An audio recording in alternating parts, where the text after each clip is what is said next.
Welcome to the another session of class 7 social science, and in this session we are going to learn your chapter number 18, that is democracy and equality. Let's start the chapter. On 15th August 1947, India became an independent country and ended the foreign domination of nearly 200 years.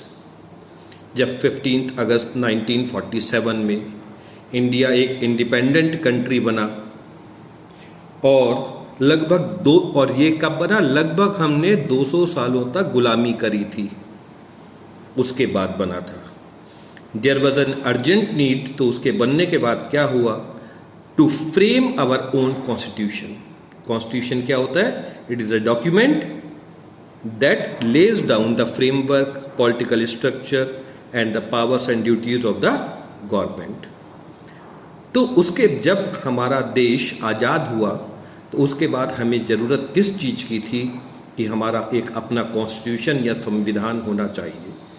Constitution एक ऐसा document होता है जो हमारा framework कैसा होगा, political structure कैसा होगा, गवर्नमेंट की क्या ड्यूटीज़ होंगी, क्या राइट्स होंगी, इसके बारे में बताता है. और क्यों करना था? To strengthen our newly won freedom, जिससे हमारी जो स्वतंत्रता है उसको और मजबूती मिले. Hence a constitution was framed for free India, और इसी कारण से हमने अपना संविधान बनाया. ये बात भी आप बच्चे जानते होंगे कि हमारा जो कॉन्स्टिट्यूशन बना था उस कॉन्स्टिट्यूशन कमेटी के हेड डॉक्टर भीमराव अंबेडकर जी थे.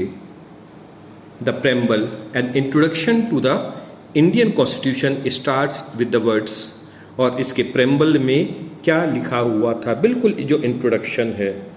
देखिए पहली लाइन ही क्या थी, we the people of India having solemnly resolve to constitute India into a sovereign socialist secular democratic republic and to secure to all the citizens justice, social, economic and political liberty of thoughts, expression, belief, faith and worship. इसकी ध्यान से देखिए क्या लिखा हुआ है first line में ही, we the people of India, हम भारत के लोग.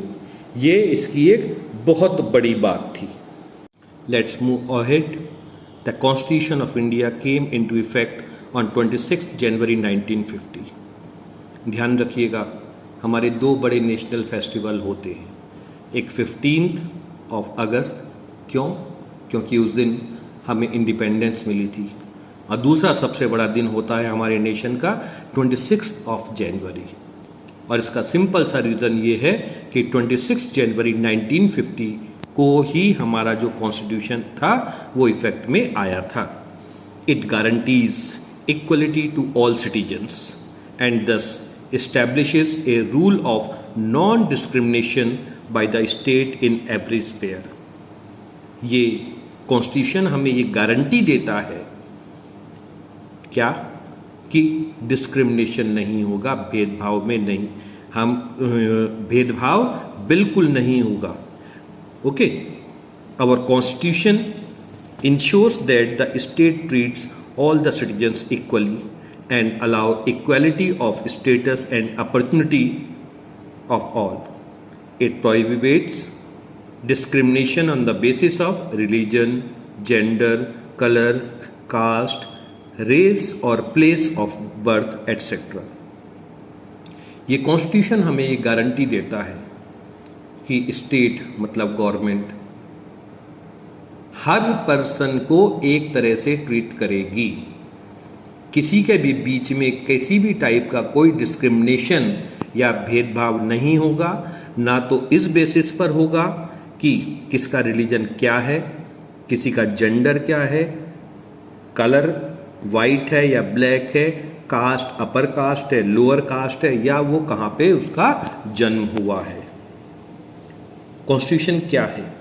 A constitution is a set of regulations that A set of people have made and agreed upon. Constitution एक ऐसी रेगुलेशंस की बुक मान लीजिए जिसे पर्सन्स ने, हमारे भारत के पर्सन्स ने ही बनाया है। It is often a written document, और ये नॉर्मली एक रिटन डॉक्यूमेंट होता है। It lays down powers and function of the government, और इसमें गवर्नमेंट के पावर्स क्या क्या गवर्नमेंट कर सकती है और क्या क्या उसे फंक्शनिंग करनी चाहिए, ये बताया जाता है। Centuries of subjugation, casteism, poverty and illiteracy have weakened the Indian society. सदियों से हमारे यहाँ बहुत सारी बुराइयाँ चल रही थी। जैसे सबसे बड़ी क्या थी? कास्ट सिस्टम था, पुअर्टी थी, इलिटरेसी थी।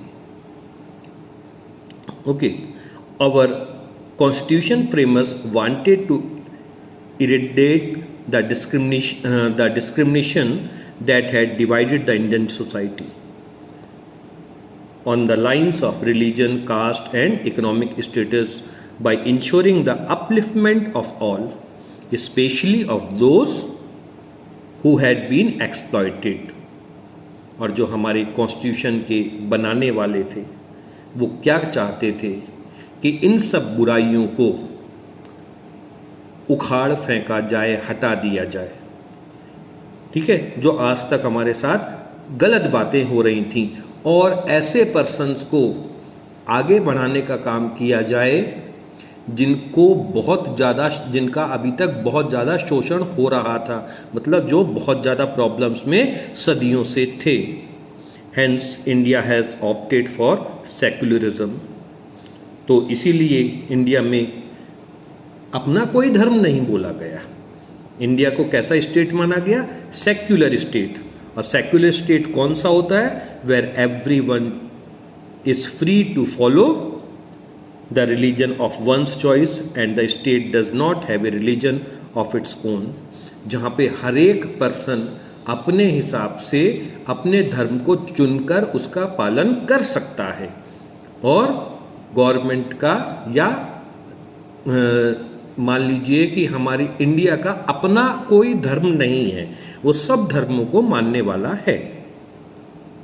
Indian constitution aims to establish a social order where identification of a person is not on the basis of the religion that he or she follows or the caste he or she belongs to, but on the basis of what he or she is or what he or she has made himself into.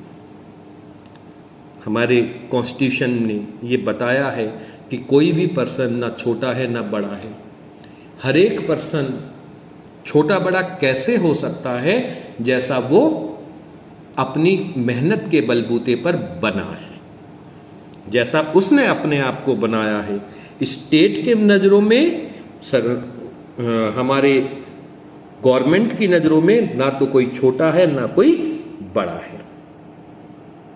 In class 6 we have read that in a democracy everyone is equal. Class 6 में भी हमने इस बात के लिए पढ़ा था कि डेमोक्रेसी में हर एक पर्सन को इक्वल माना जाता है। Our constitution has granted universal adult franchise, that is right to vote to everyone who is above 18 years. जैसे हम डिस्कस करते हैं कि हमारे कॉन्स्टिट्यूशन में हर एक पर्सन को इक्वल माना गया है, और इसी के लिए उन्होंने क्या करा? यूनिवर्सल एडल्ट फ्रेंचाइजी को अप्लाई करा। इसका मतलब क्या होता है कि हर एक पर्सन का एक ही वोट होगा। पर्सन कौन सा? जो माइनर नहीं है, मतलब जो 18 ईयर से ज्यादा है। Without any discrimination of caste, colour, religion, region और लैंग्वेज, चाहे वो कहीं रहता हो, किसी भी कास्ट का हो, गोरा हो या काला हो, किसी भी धर्म को मानने वाला हो। One man one vote was the most courageous step of the constitution framers, as most Indians were illiterate and poor at that time. और हमारे कॉन्स्टिट्यूशन में एक बहुत बड़ी बात क्या लिखी गई थी? One man one vote. हर एक इंसान के वोट की कीमत इक्वल है और एक ही है। चाहे कोई करोड़पति हो, चाहे कोई बिल्कुल गरीब सा आदमी हो। Okay, the people of India cast their votes and elect their representatives for a fixed period.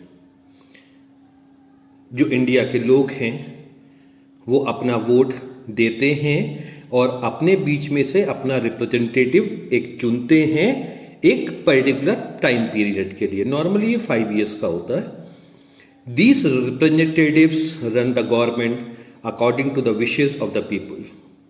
और ये जो रिप्रेजेंटेटिव्स हैं ये गवर्नमेंट चलाते हैं, किसके अकॉर्डिंगली चलाते हैं? हमारे अकॉर्डिंगली चलाते हैं, क्योंकि इनको किसने चुना है? हमने चुना है।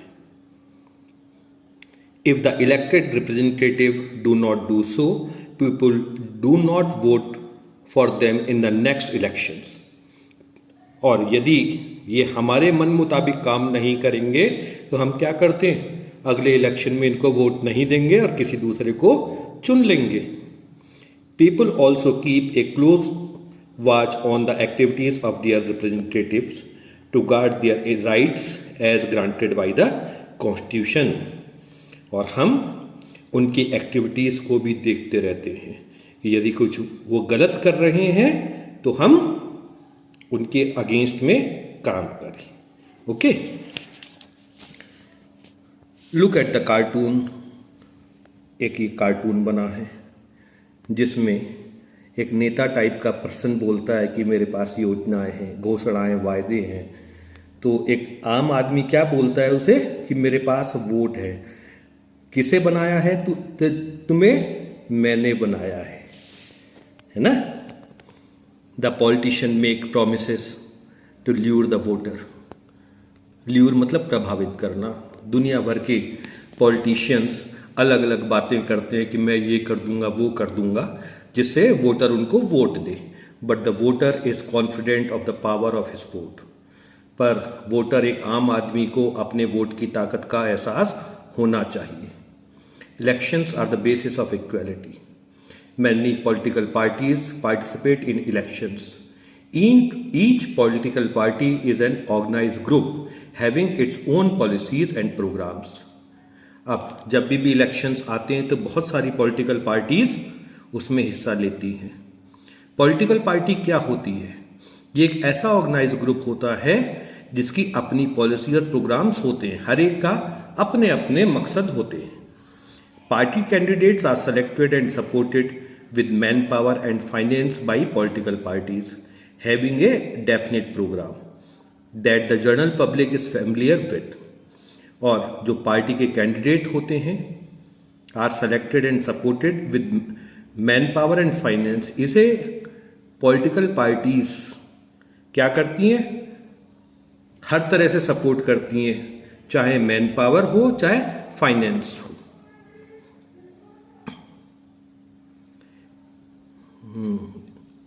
Familiar with independent candidates have to campaign on their own. कुछ ऐसे भी हो सकते हैं जो किसी पॉलिटिकल पार्टी से संबंध नहीं रखते, उन्हें बोलते हैं इंडिपेंडेंट कैंडिडेट, और वो भी चुनावों में खड़े हो सकते हैं, पर उन्हें अपने बलबूते पर सारा काम करना पड़ता है। Hence, it is not an easy task for an independent candidate to contest elections.